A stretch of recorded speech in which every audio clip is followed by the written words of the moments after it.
1913 ஒரு ஃபேக்ட்ரி ரொம்ப பெரிய அளவில் ரன் ஆகிட்டே இருக்குது. நிறைய மனிதர்கள் உள்ளே போகிறாங்க, நிறைய மனிதர்கள் வெளியில் வராங்க, டன் கணக்கில் பொருள் வந்து இறங்குது, உலோகங்கள் வந்து இறங்குது. எல்லாம் பார்த்துட்டே இருக்கக்கூடிய நிறைய நபர்கள் கேள்வி கேட்குறாங்க, இங்கிலாந்து நீ என்ன செஞ்சிட்ருக்கு அப்படிங்கிறது தான். இங்கிலாந்து அதுக்கு பதிலே சொல்லலை. பதில் சொல்லாமல் அவங்க சொல்கிற விஷயங்கள், நாங்கள் டேங்க் பண்ணிகிட்ருக்கோம், டேங்குனா வாட்டர் டேங்க் அப்படின்னு சொல்லி நம்ப வைக்கிறாங்க. ஸோ வாட்டர் டேங்கை பண்ணுறதுக்கு எதுக்குடா இவ்வளோ பேர் அப்படின்னு சொல்லி பல கேள்விகள் வந்துட்டுருக்கு. முதல் உலகப் போர் வேறு ஸ்டார்ட் ஆயிடுச்சு. 1915 செப்டம்பர் 15ஆம் தேதி ஃப்ளர்ஸ் கோர்சலைட் அப்படிங்கிற ஒரு யுத்தம் நடந்துட்டுருக்கு. முதல் உலகப் போரில் ஒரு சைடு போர் அப்படின்னு வச்சுக்கோங்களேன்.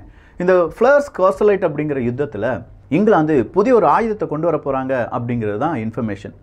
லாரியில் வந்து அந்த ஆயுதம் இறங்குது, அதுக்கான கர்டன் விளக்கப்படுகிறது. பார்த்தா நாங்கள் தண்ணீர் தொட்டின்னு செஞ்சுட்டு இருந்தது எல்லாமே பீரங்கிகள் அப்படின்னு சொல்லி அழைக்கப்படுகிறது. அதுதான் டேங்க். ஒஃபிஷியலாக முதல் டேங்கினுடைய பெயர் என்ன அப்படின்னு பார்த்தா மார்க் 1 என்பது தான். ஆனால் அன்ஒஃபிஷியலாக முதல் டேங்கினுடைய பெயர் என்ன அப்படின்னு கேட்டிங்கன்னா லிட்டில் வில்லி என்பது தான். இந்த லிட்டில் வில்லி அப்படிங்கிற இந்த டேங்க் தான் மார்க் 1 உதயமாகி முதல் யுத்தத்தில் வந்து இறங்குது. முதல் யுத்தத்தில் கிட்டத்தட்ட 40க்கும் அதிகமான மார்க் 1 டேங்குகள் அப்படியே நிப்பாட்டி வைக்கிறாங்க. அப்படி நிப்பாட்டி வச்சதில் பல டேங்க் ஸ்டார்ட் ஆக மாட்டுக்கு, ஸ்டார்ட் ஆன டேங்க் அப்படிங்கிறது முன்னாடி போக மாட்டுக்கு. ஒரு 20லேருந்து 25 டேங்க் அப்படிங்கிறது தான் முன்னாடி போகுது. ஆனால் இதில் இருக்கக்கூடிய பிரச்சனை என்னென்னா ரொம்ப ஸ்லோவாக முன்னாடி போகுது. ஏன்னா இந்த டேங்க் அப்படிங்கிறது ஒரு கவச வாகனம். இந்த கவச வாகனத்துக்கு வெயிட் கூடி இருக்கிறனால ரொம்ப ஸ்லோவாக போகுது. ஸ்லோனா 2 மைல் 1 மணி நேரத்துக்கு கடக்கும், அவ்வளோதான். இவ்வளோ ஸ்லோவாக போகக்கூடிய இந்த லிட்டில் வில்லியாக இருக்கட்டும், மார்க் 1 இருக்கட்டும், இந்த பீரங்கிகள் தான் இப்போ உலகப்போர் நடக்குது அப்படின்னாலும், இல்லை அந்த உலகப்போர் 2வது உலகப்போர்லாம் நடந்து முடிந்துருச்சு, இப்போ ரஷ்யா உக்ரைன் பிரச்சனை வந்துட்டு இருக்கு, இங்கேயும் பீரங்கிகளுடைய ஆதிக்கம் ரொம்ப கூடுதலாக இருந்தது அப்படின்னு சொல்லலாம். உக்ரைன் ரொம்ப நாளாக கேட்டுட்டு இருக்காங்க, எனக்கு பீரங்கிகள் வேணும், பீரங்கிகளை அழிக்கக்கூடிய வெப்பனும் வேணும் அப்படின்னு சொல்லி. ஆனால் ஜெர்மனி போன்ற நாடுகள் இந்த பீரங்கியை கொடுக்கறதுக்கு கொஞ்சமாக என்ன செஞ்சுட்டு இருக்காங்கன்னா காலதாமதம் பண்ணிட்டு இருக்கும்போது தான் அமெரிக்கா திடுதுப்புன்னு ஒரு அறிவிப்பை கொடுக்குறாங்க. ஒரு 3.75 பில்லியன் உனக்கு தாரண்டா வச்சுக்கோ அப்படிங்கிறது தான். இதுவரையிலும் 21 பில்லியன்லேருந்து 22 பில்லியன் அமெரிக்கா உக்ரைனுக்காக கொடுத்துருக்காங்க. ஒரே அமௌண்ட், ஒரே நேரத்தில் இவ்வளோ பெரிய அமௌண்ட் கொடுப்பது அமெரிக்கா இதுதான் ஃபர்ஸ்ட் டைம். 3.75 பில்லியன் அப்படின்னு சொல்கிறது.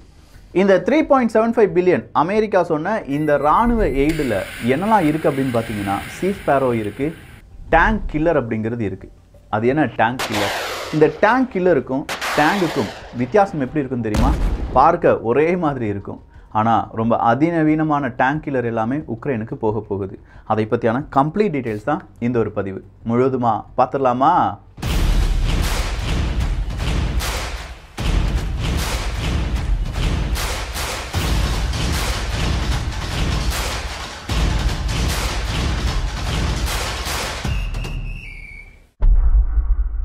ஜனவரி 6ஆம் தேதி அமெரிக்கா அறிவிக்கிறாங்க 3.75 பில்லியன் அப்படிங்கிறது.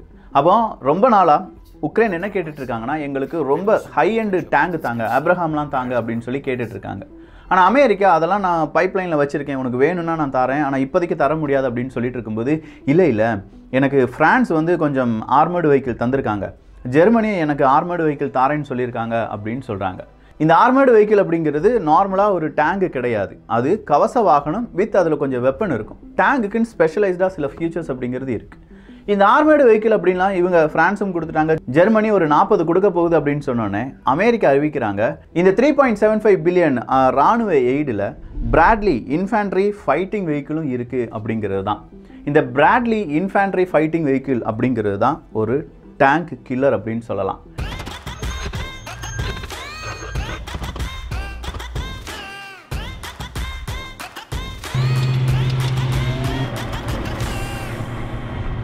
என்ன சாமி, நான் டேங்கு கேட்டேன், நீங்கள் எனக்கு டேங்கு கில்லரையே பரிசா தந்துட்டீங்களே அப்படின்னு சொல்லி உக்ரைனுக்கு இதை நம்பவே முடியல. அதுவும் பிராட்லி இன்ஃபேண்ட்ரி ஃபைட்டிங் வெஹிக்கிள் கிடைக்கும் அப்படின்னு சொல்லி அவங்க நம்பினதே கிடையாது. ஸோ இந்த பிராட்லி ஃபைட்டிங் வெஹிக்கிள் அப்படிங்கிறது தான் இங்கே பெரிய ஒரு பேசு பொருளாக இருக்குது. நான் ஆல்ரெடி சொன்னேன் சீஸ்பேரோ அப்படிங்கிறத நம்ம பார்க்க போகிறோம்னு சொல்லி. அமெரிக்காவினுடைய சீஸ்பேரோவை பற்றி நம்ம இன்னொரு பதிவு, அதாவது இதனுடைய அடுத்த பதிவாக பார்த்துடலாம். இப்போ நம்ம பார்க்கறது பிராட்லி இன்ஃபேண்ட்ரி ஃபைட்டிங் வெஹிக்கிள். இந்த பிராட்லி இன்ஃபேண்ட்ரி ஃபைட்டிங் வெஹிக்கிள் அப்படின்னு சொல்கிறத எப்போ அமெரிக்கா கண்டுபிடிக்கிறாங்கன்னா 1988. ஆனால் 1980களில் சோவியத் யூனியன் ரஷ்யா இந்த இன்ஃபேண்ட்ரி ஃபைட்டிங் வெஹிக்கிள் அப்படிங்கிறத கண்டுபிடிச்சி யுத்த காலத்தில் கொண்டு வராங்க. நார்மலாக டேங்க் எல்லாருமே உருவாக்கிட்டு இருந்தாங்க. 1915 தான் டேங்க் அப்படிங்கிறது கண்டுபிடிக்கப்படுது. ஆனால் 1918 வெறும் 3 வருஷத்தில் 2600 டேங்குகளை உருவாக்கி இருந்தாங்க இங்கிலாந்து.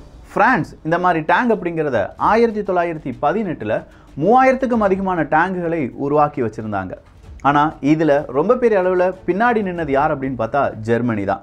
ஜெர்மனியை பொறுத்த வரைக்கும் A7V அப்படிங்கிற டேங்க் வெறும் 20 மட்டும்தான் அவங்க ப்ரொடியூஸ் பண்ணியிருந்தாங்க.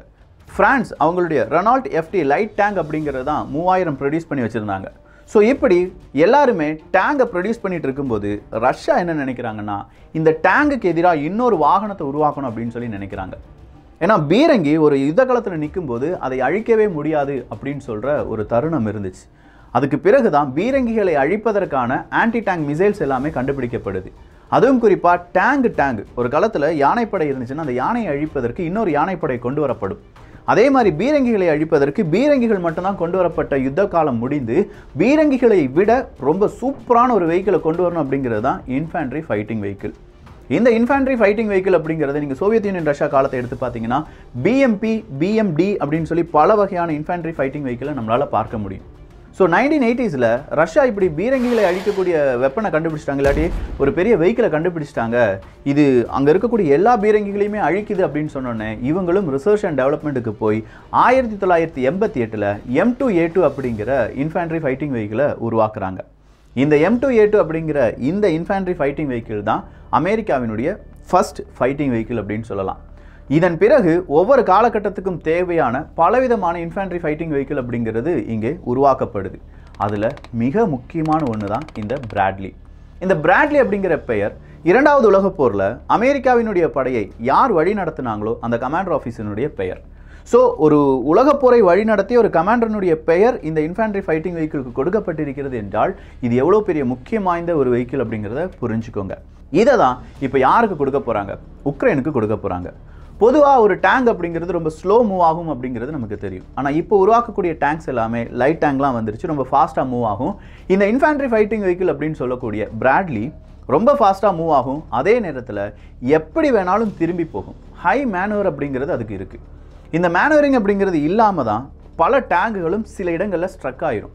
நம்ம ஃபஸ்ட்டு பார்த்தோம் பாருங்கள், 1915 வந்த அந்த லிட்டில் வில்லியாக இருக்கட்டும், மார்க் 1 இருக்கட்டும், அது போகிற இடத்துல அப்படியே ஸ்ட்ரக் ஆகி நின்றுரும். வெளியிலே போகாது, அப்படி திரும்ப பின்னாடி இழுக்க முடியாது. ஏன்னா அதை இழுக்கிறதுக்கு மறுபடியும் 3-4 வெஹிக்கிள் போகணும். ஆனால் இப்போ இருக்கக்கூடிய இந்த பிராட்லி இன்ஃபேண்ட்ரி வெஹிக்கிள்லாம் எல்லாமே ரொம்ப ஸ்பீடாக மேனுவரிங் பண்ணக்கூடிய, இல்லை பீரங்கிகளோட ஸ்பீடாக போகக்கூடிய, அதே நேரத்தில் கவசங்கள் நிறைந்த ஒரு இன்ஃபேண்ட்ரி ஃபைட்டிங் வெஹிக்கிள். இந்த கவசம் எதுக்கு அப்படிங்கிறத நம்ம பார்க்கணும். பொதுவாக ஒரு பீரங்கிகளை இயக்குவதற்கு 2 நபர்கள் தேவைப்படும் அப்படின்னா இந்த இன்ஃபேண்ட்ரி ஃபைட்டிங் வெஹிக்கிளை இயக்குவதற்கு மினிமம் 3 நபர்களாவது தேவைப்படுறாங்க. 3 நபரில் ஒரு நபர் அப்படிங்கிறது இதனுடைய டிரைவராக இருப்பார். இன்னொரு நபர் அப்படிங்கிறது இதனுடைய கன்னை ஆப்ரேட் பண்ணக்கூடிய நபராக இருப்பாங்க. 3ஆவதா இதில் நிறைய விஷயங்கள் இருக்குது. கிரனேட் அப்படிங்கிறதுக்காகவும், இல்லை குண்டுகளை வீசுவதற்காகவும், அப்படி இல்லைனா டியூப் ஸ்ட்ரக்சர்லேருந்து குண்டுகளை வீசுவதற்கு, இது எல்லாத்தையுமே 3வது நபர் பார்த்து கொள்வார். இந்த 3 வீரர்கள் மட்டும்தான் பிராட்லி ஃபைட்டிங் வெஹிக்கிளில் இருப்பாங்களா அப்படின்னு பார்த்தா கிடையாது. கிட்டத்தட்ட 7லிருந்து 8 இராணுவ வீரர்களை இதுக்குள்ளே கொண்டு போக முடியும்.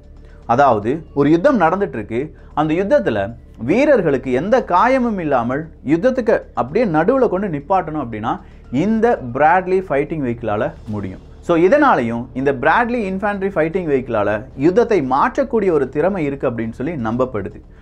முதலாக இந்த பிராட்லி இன்ஃபேண்ட்ரி ஃபைட்டிங் வெஹிக்கிள் அப்படிங்கிறது கல்ஃப் யுத்தத்தின் போது அமெரிக்கா பயன்படுத்துகிறாங்க. அப்படி பயன்படுத்திய பிறகு இந்த ஃபைட்டிங் வெஹிக்கிள் அப்படிங்கிறது ரொம்ப சூப்பராக எக்ஸிக்யூட் ஆகுதுப்பா அப்படின்னு சொல்கிற மார்க்கெட்டை உருவாக்குறாங்க. அதிலிருந்து இந்த பிராட்லி இன்ஃபேண்ட்ரி ஃபைட்டிங் வெஹிக்கிளுக்கு தனியாக ஒரு மார்க்கெட் அப்படிங்கிறதே உருவாகுதுன்னு சொல்லலாம். இதில் இருக்கக்கூடிய கன் 25mm கன் தான். இது ஒரு ட்ராக் பேஸ்டு, டயர் பேஸ்டு கிடையாது. இதுவும் ட்ராக் பேஸ்டு மூவ்மெண்ட் இருக்கக்கூடிய ஒரு வாகனம். ஆனால் இந்த வாகனத்தை பொறுத்த வரைக்கும் 1 மணி நேரத்துக்கு 61 கிலோமீட்டர் இதனால் என்ன செய்ய முடியும்? கவர் பண்ண முடியும்.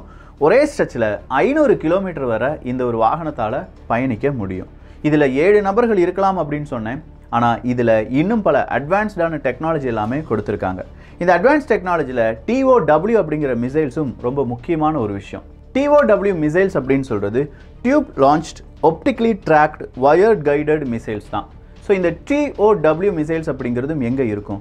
இந்த பிராட்லி இன்ஃபேண்ட்ரி ஃபைட்டிங் வெஹிக்கிளில் இருக்கும். அப்போ அமெரிக்கா உக்ரைனுக்கு கொடுக்கக்கூடிய பிராட்லி இன்ஃபேண்ட்ரி ஃபைட்டிங் வெஹிக்கிள் மட்டும் தான் கொடுக்குறாங்களா இல்லை 25mm ஆமினிஷன்ஸ் எல்லாமே கொடுக்குறாங்களா அப்படிங்கிற ஒரு கேள்வி வரலாம். பொதுவாக கார்கில் யுத்தம் நடந்துட்டு இருக்குங்க. இந்தியாவுக்கு தேவையான டேங்க் எல்லாமே இருக்குது. பீரங்கிகள் இருந்தால் மட்டும் போதுமா?